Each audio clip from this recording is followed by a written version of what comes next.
তাহলে 12 4 নাম্বার কোণের সমদ্বিখণ্ডক রেখার সমীকরণ। কেমন? তাহলে আমরা কোণের সমদ্বিখণ্ডক আঁকায় আসছিলাম আগেই শুরুতে, তাই না? তো কয়টা কোণ পাওয়া যায় দুইটা রেখা পরস্পর, তাই না? এটা এরকম করলে হ্যাঁ 4টা কোণ হলো, আমাদের তো আসলে দরকার হলো দুইটা, এটা একটা এটা একটা, তাই না?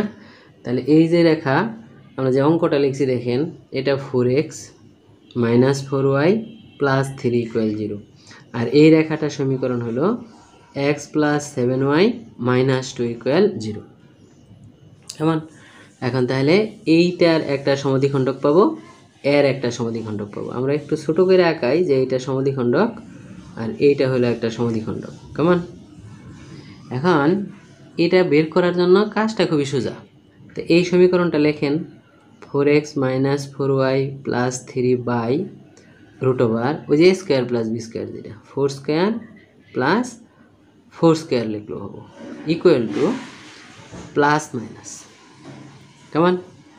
তো x + 7y - 2 √1 square plus 7 square. তার মানে আমাদের আসলে কাজটা হলো একটা সমীকরণ by √a square plus B square, তাই না? ইকুয়াল টু প্লাস মাইনাস আরেকটা সমীকরণ বাই √, ওই সমীকরণের স্কোয়ার বি স্কোয়ার। বোঝা গেছে? এখন দেখেন এখান থেকে যদি আমরা প্লাস নিই তাহলে একটা ইকুয়েশন পাবো, মাইনাস নিলে আরেকটা ইকুয়েশন পাবো। তাহলে আমরা আগে প্লাস নিলাম। কেমন? তো প্লাস নিয়ে পাই, তাহলে কি পাইবে? 4x - 4y + 3, প্লাস নিলে কিন্তু সবাই প্লাসই থাকবে। তাহলে x + 7y - 2, তাহলে এইখান থেকে দেখেন এই পাশে নিয়ে আসলে 3x মাইনাস হয়ে যাবে 11y + 5 = 0। এইটা একটা সমীকরণ।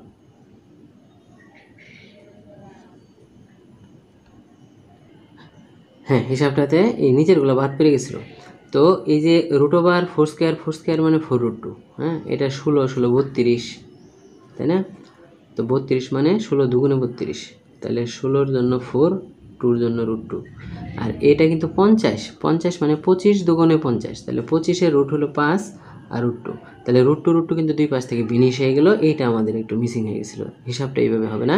তাহলে এখন দেখেন এটারে 5 দিয়ে গুণ করা লাগবে আর এটারে 4 দিয়ে গুণ করা লাগবে। তাহলে আমরা গুণ করলে পাবো 20x - 20y + 15 =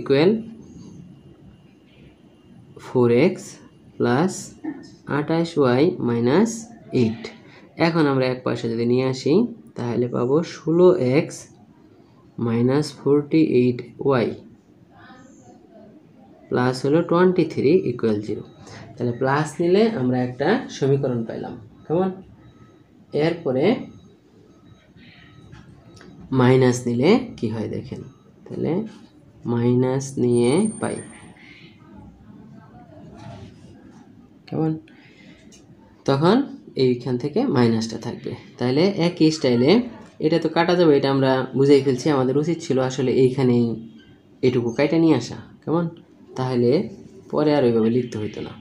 তো যাই হোক, আমরা 4x - 4y + 3 / 4√2 মাইনাস দিয়া x + 7y - 2 / 5√2। কেমন? তা √2 বেনিস। তো আমরা এবার 5 দিয়ে এটারে গুণ করবো, আগের মতোই হবে 20x - 20y + 15, আর মাইনাস সহ গুণ করতে হবে এটারে, তাই না? তাহলে 4 - 4x - 28y + 8। এখন আমরা যদি সাইড চেঞ্জ করি 24x + 8y + 7 = হলো 0। ঠিক আছে? তো এই হচ্ছে আমাদের দুইটা সমদ্বিখণ্ডক। এখন এইটা তো সূক্ষ্মকোণের সমদ্বিখণ্ডক আর এইটা হলো স্থূলকোণের সমদ্বিখণ্ডক, তাই না? কিন্তু এই সমীকরণগুলোর কোনটা এইটা আর কোনটা এইটা, এটা আমাদের চেনার জন্য একটু বুদ্ধি করতে হয়। কেমন? তা আমরা বলি এই সমীকরণের এগুলার A1 A2, এটা হলো B1 B2। কেমন? তাহলে এইখান থেকে আমাদের এই কাজটা করতে হবে। তো দেখেন একটু A1 A2 + B1 B2 = 1 × 4 + 7 × -4, right? এটা 1, এটা 4, 7 - 4, এটা বের করব আমরা। -24, তার মানে এটা নেগেটিভ চলে আসছে, তাই না? তাহলে এখানে একটা কথা আছে যে a1 a2 plus b1 b2 negative আসলে মাইনাস নিলে স্থূলকোণের সমদ্বিখণ্ডক পাবো। খেয়াল করেন ভাষাটা। তাইলে এই যে a1 a2 plus b1 b2 বের করলাম, এটা কিন্তু মাইনাস নেগেটিভ চলে আসছে। যদি এটা নেগেটিভ সংখ্যা আসে তাহলে মাইনাস নিলে স্থূলকোণের সমদ্বিখণ্ডক পাবো, আর তখন বাকি রইল কারা প্লাস, তাহলে প্লাস নিলে পাবো সূক্ষ্মকোণেরটা। এখন বলেন আমরা তাহলে এই যে মাইনাস নিয়ে যেটা পাইছিলাম এইটা কার সমীকরণ? স্থূলকোণের সমদ্বিখণ্ডক। কেমন? এটা হলো স্থূলকোণের সমদ্বিখণ্ডক। কেমন? বাস, এখন এইটারে আমরা একটা নম্বর দিলাম 3, তাহলে এইটা হলো সেই 3 নম্বর, এটা স্থূলকোণ, তাই না? তো প্লাস নিলে যেটা পাইছিলাম সেটার নাম কি? সূক্ষ্মকোণের সমদ্বিখণ্ডক। তাহলে প্লাসের জন্য যেটা, এটা হচ্ছে সূক্ষ্মকোণের সমদ্বিখণ্ডক, কোণের সমদ্বিখণ্ডক। পরিষ্কার হলো বিষয়টা? তাহলে এইটারে আমরা দিলাম 2 নম্বর, তাহলে এটা 2 নম্বর সমীকরণের লেখচিত্র ছবি। কেমন?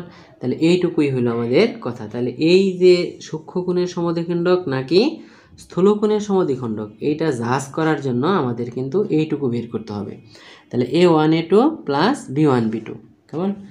অর্থাৎ x দুইটা সহগের গুণফল আর y দুইটা সহগের গুণফলের সমষ্টি, তাই না?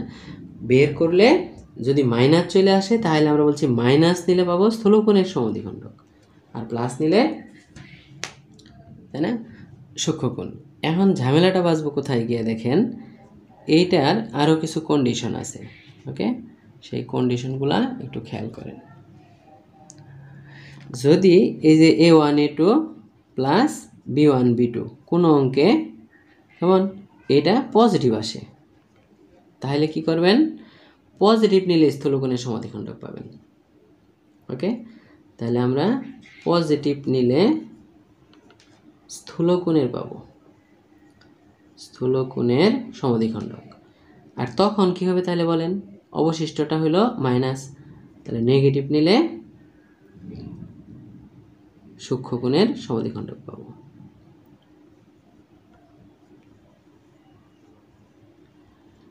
বোঝা গেল ব্যাপারটা? তাহলে আবার বলছি, খেয়াল করেন, যখন নেগেটিভ আসছিল তখন নেগেটিভ নিলে স্থূলকোণ, আর যখন পজিটিভ আসবে তখন পজিটিভ নিলে স্থূলকোণ।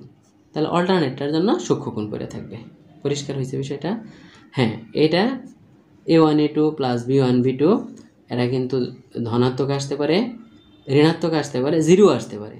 তাহলে a1 a2 plus b1 b2 যদি 0 আসে, মনে আছে এই জিনিসটা আমরা এক জায়গায় ব্যবহার করে আসছিলাম, ওই যে দুইটা রেখা পরস্পর লম্ব হওয়ার শর্ত, মনে আছে? তাহলে লম্ব হওয়ার ক্ষেত্রে কিন্তু এটা ইকুয়াল টু 0 বলা যেত, তাই না? তার মানে কি, তখন কিন্তু একটা রেখা আরেকটার সাথে লম্বভাবে থাকবে। এখন ধরেন এইভাবে যদি থাকে তাহলে এইটাও সমকোণ, এটাও সমকোণ, তার মানে কি দুইটা সমকোণের সমদ্বিখণ্ডক হবে না?